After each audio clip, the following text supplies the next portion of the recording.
A decisão do ministro Gilmar Mendes, que declarou a inconstitucionalidade de alguns dispositivos da lei do impeachment, é dos temas mais falados nas redes sociais. Os palpiteiros jurídicos estão em pavorosa. A grande maioria emitindo sua opinião sem ao menos ter se dado ao trabalho de ler as 71 laudas da decisão. Eu fiz o dever de casa. Li a decisão com cuidado e atenção, li posicionamentos de juristas a favor e contra, revisitei a lei do impeachment, revisitei a Constituição, refleti para formar minha convicção que manifesto agora. Primeiro eu quero delimitar sobre o que o ministro Gilmar Mendes decidiu que nos interessa nessa conversa. Ele decidiu pela inconstitucionalidade do dispositivo que diz que qualquer cidadão pode apresentar pedido de impeachment contra o ministro do Supremo perante o Senado da República. Ele decidiu pela inconstitucionalidade do dispositivo que diz que o quórum para o recebimento do impeachment é de maioria simples, presente a maioria absoluta dos senadores. Ele decidiu pela inconstitucionalidade dos efeitos do recebimento do pedido de impeachment, que na lei são o afastamento do cargo e a redução de salário. E ele decidiu pela inconstitucionalidade da ideia de crime de hermenêutica, da ideia de instaurar um processo de impeachment por contrariedade contra um voto, uma decisão ou uma opinião de um ministro do Supremo Tribunal Federal. Primeiro, eu quero analisar aqui os fundamentos da decisão, que são absolutamente relevantes e que precisam ser considerados para providências, independente de concordar ou discordar com o mérito da decisão que ele tomou. O fundamento principal da decisão do ministro Gilmar é criar um mecanismo de proteção contra a utilização do impeachment como instrumento de intimidação judicial, contra a utilização do impeachment como instrumento para emparedar o Poder Judiciário e comprometer a sua independência. Nas palavras de Gerald Neumann, citado no voto do ministro Gilmar, o impeachment pode pôr fim a abusos ou pode ser usado abusivamente para fins partidários. E aí tem toda a pertinência esse debate. Porque todos os pedidos de impeachment contra o ministro Alexandre de Moraes não são fundados em crime de responsabilidade. São fundados num suposto crime de hermenêutica.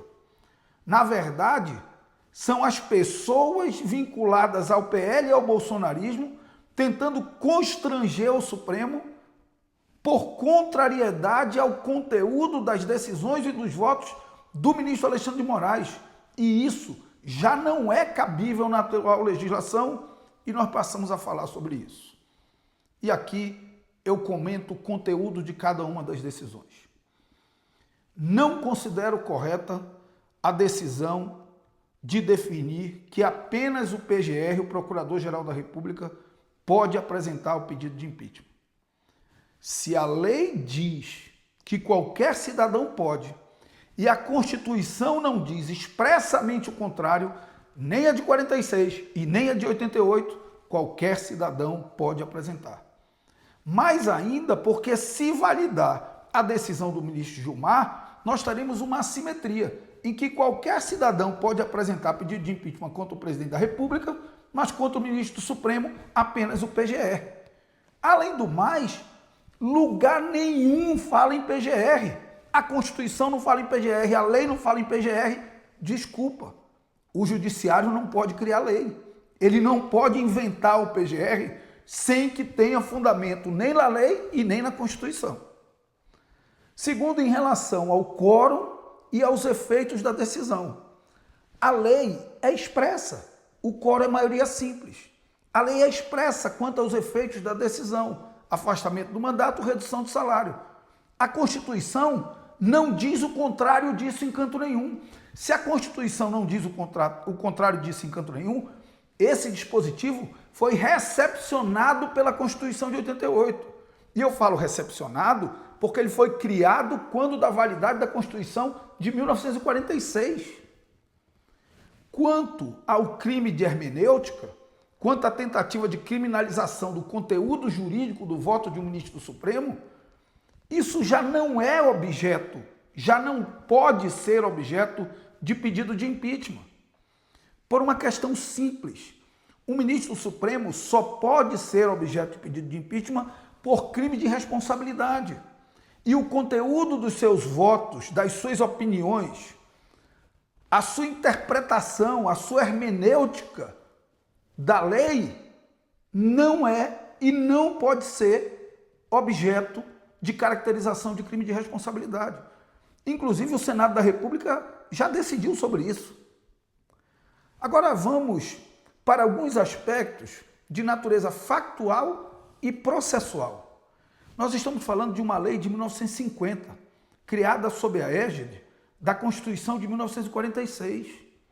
Não dá para dizer que precisou 75 anos de validade para se descobrir que a lei era inconstitucional. Alguém pode dizer, e a decisão diz, mas em 88 nós tivemos uma nova Constituição que trouxe um novo arcabouço jurídico para o Brasil e ela não foi recepcionada pela Constituição de 1988. Espera aí, da Constituição de 1988 para cá, nós temos 37 anos. Foram precisos 37 anos para perceber que uma lei não foi recepcionada pela Constituição de 88. Desculpem, isso não é razoável. Agora tem um outro aspecto de natureza processual. A decisão foi dada em caráter liminar. E para que uma liminar seja deferida, são necessários dois requisitos: o perigo na demora e a fumaça ao bom direito. Por tudo que falei, não me parece existir fumaça ao bom direito. Agora, o perigo na demora, esse é que não existe mesmo.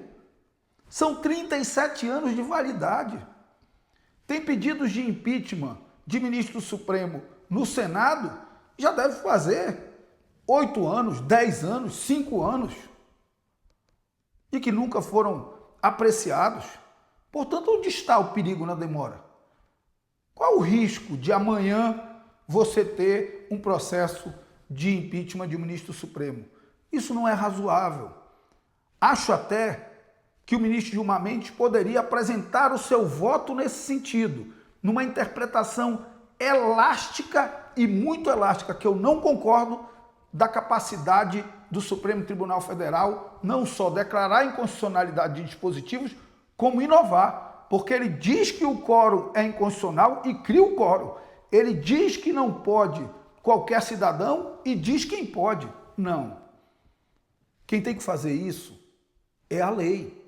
Quem tem que fazer isso é o Poder Legislativo. E olhem que inusitado.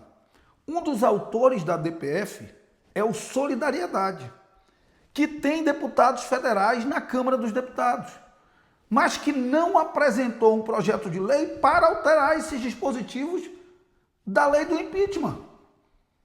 Por que o Solidariedade, antes de ajuizar uma DPF, não apresentou uma alteração, um projeto de lei, alterando a lei do impeachment para dizer que era o PGR, para dizer que o quórum era 2/3, para dizer que os efeitos não eram perda do cargo, para dizer expressamente que não cabe impeachment por crime de hermenêutica?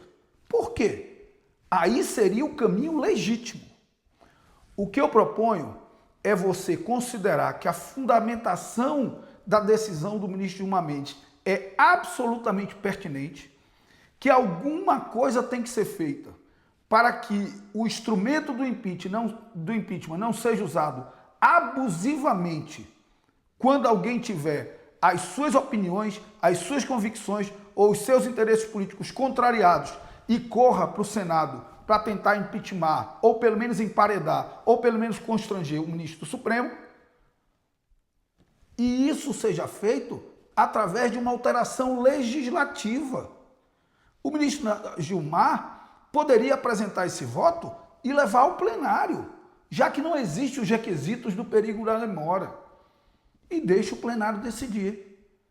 Agora, eu tenho convicção absoluta de que o ministro Gilmar Mendes é prudente e que os fundamentos da sua decisão são absolutamente pertinentes, mas que o conteúdo dela não preenche requisitos, em especial de periculum in mora, porque é uma decisão liminar e, na minha opinião, ultrapassa, transcende os poderes inerentes ao Poder Judiciário e invade a esfera do Poder Legislativo, que é quem deveria trabalhar as alterações necessárias para que o instrumento do impeachment não seja um instrumento de abuso partidário contra a independência do Poder Judiciário. Esse, sim, na minha opinião, é um caminho prudente, consequente, responsável e coerente com respeito à independência e às atribuições de cada um dos poderes da República.